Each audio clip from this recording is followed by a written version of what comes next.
Ganitong gupit ba ang gusto mo? Aba ay pwedeng pwede. Punta ka na sa paborito mong barbero at baka bagay sa iyo yung ganitong gupit. Number 3 na clipper guard ang gagamitin natin sa ibabaw nito. Yung kanyang buhok talagang ayaw niyan ng pahabain kasi naiinitan siya. Dahil siyempre summer ngayon, kailangan laging maikli at laging mataas yung kanyang gupit. Na bagay din naman sa kanya. Gamit tayo ng trimmer, gawa tayo ng guideline. Yung pinakang baseline kung saan mag-i-start tayo ng pag-blend o pag-fade nito. Diretso na rin natin tatanggalin yung pinakang buhok sa ibabang bahagi. Yung ating trimmer ay sagad yan, kaya makikita nyo na talagang halos parang inahit na ito.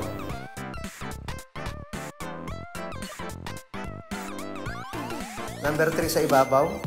And then mataas yung cut natin dito sa gilid, mataas din sa likod, kaya consider as high fade na yung gupit na ating ginagawa.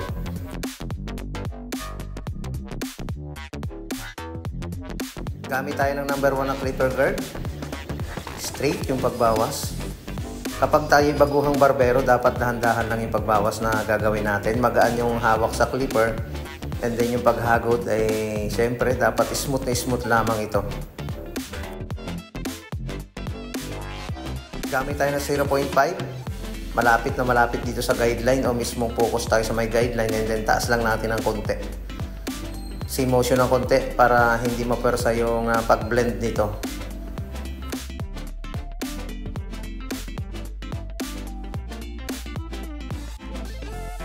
Tanggalin natin ang clipper guard, zero close.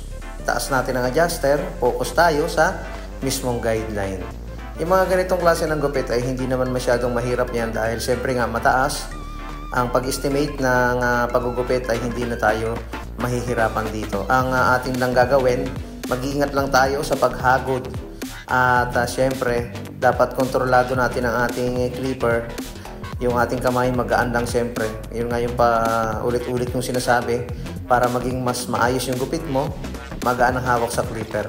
Gawa tayo ng line up. Mag-umpisa tayo dito sa pinakang sentro. Ito yung magiging basihan natin dahil pangkaraniwan laging nakakalamang ang tubo ng buhok sa sentro.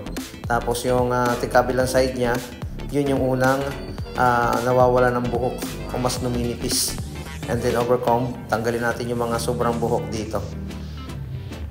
Pantayin natin sa pamamagitan ng pagplangkita yung mga natitirang maliliit na mahabang buhok.